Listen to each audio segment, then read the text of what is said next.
The Teton River begins quietly as a spring creek west of the Tetons before plunging into the tablelands of eastern Idaho, creating a rugged wilderness canyon. Yet this remote canyon remains one of Idaho's best-kept secrets. In the early 1970s, Trout Unlimited and other conservation groups fought a plan to dam this wild river. Teton Dam was built, and disaster quickly followed. June 5th, 1976. Only days away from filling for the first time, Teton Dam ruptured, sending a wall of water down the canyon toward the Snake River Plain.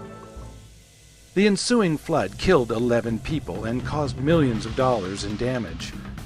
33 years later, the former dam site sits as a reminder of this disaster. In 2009, Idaho launched a controversial study to rebuild Teton Dam and inundate Teton Canyon again. Local farmers say they need the extra water, but others claim there are better ways to meet the needs of agriculture. They warn that Idaho is on the brink of another tragic mistake, once again losing a wild river.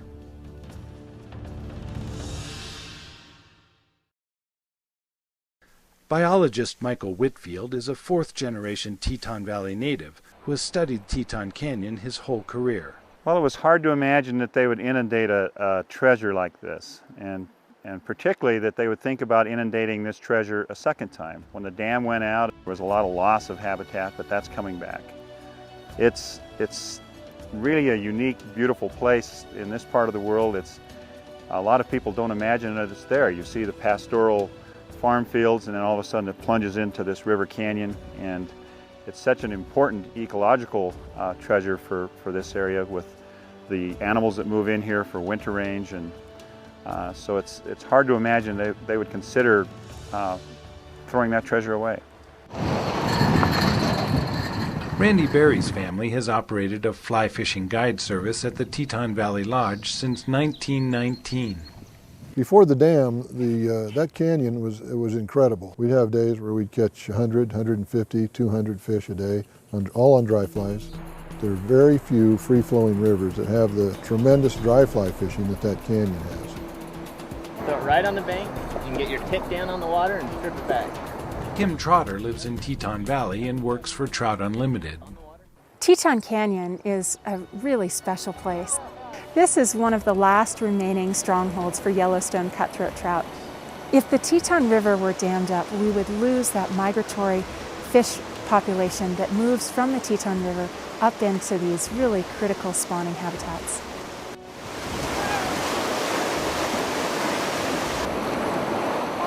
Hold them out of the whitewater, huh? Let them head back home, get bigger. Estimates right now are around $1 billion for rebuilding Teton Dam. We look at that and we say, well, gosh, who's going to pay for that? Is that burden going to fall on eastern Idahoans, on all Idahoans? One of the alternatives for water management in eastern Idaho is putting this water in an underground storage facility right under our feet. The Eastern Snake Plain Aquifer is about the size of Lake Erie. It's massive. The Raybould family farms in eastern Idaho.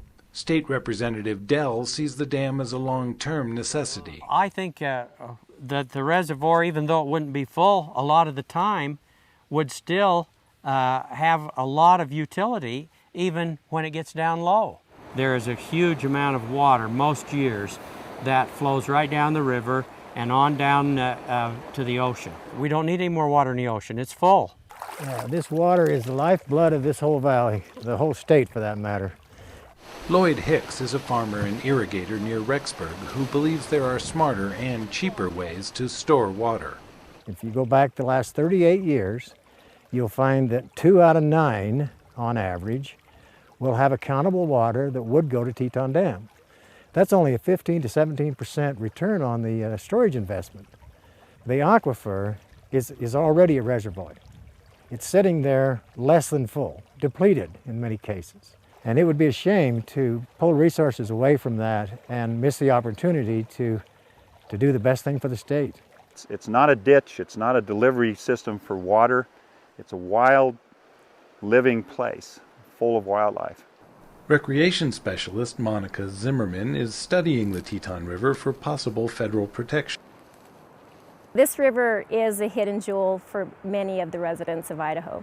The Teton River and the tributaries to the Teton River were found eligible for inclusion in the Wild and Scenic River System. This is a stronghold for Yellowstone cutthroat trout, and then it's a great area for wildlife habitat.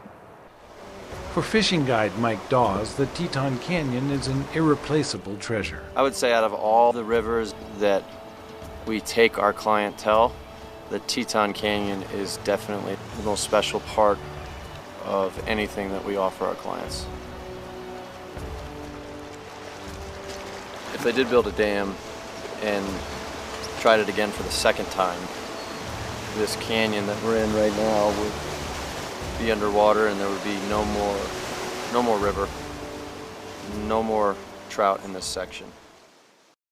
I think probably the biggest threat to this river canyon, the Teton River Canyon, is the fact that there aren't that many people who are aware of it.